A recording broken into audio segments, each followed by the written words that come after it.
முதலீட்டாளர்கள் மாநாடு வந்து தமிழகத்தில் முதன்முறையாக நடந்தது முன்னாள் முதலமைச்சர் அம்மையார் காலத்துல தான் நடக்கப்பட்டது.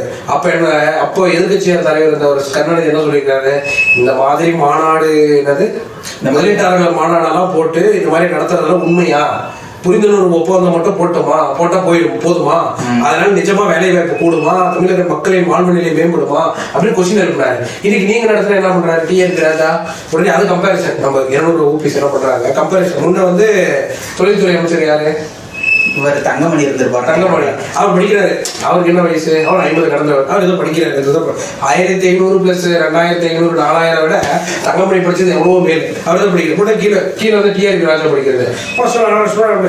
அவர் என்ன படிக்கல. ஆமா, ஃபாரின்ல அவங்க அப்பா காலத்து டிஆர் பாலு டெல்லியில போய் சம்பாதிச்ச காசுல இவன் ஃபாரின்ல போய் படிச்சாரு. இங்கிலீஷ்ல படிப்பாரு, இங்கிலீஷ்ல படிப்பாரு, மலையாளத்துல கூட படிப்பாரு. உடனே அதை கம்பேரிசன் போடுறது 7 லட்சம் கோடிக்கு வந்திருக்குது தமிழக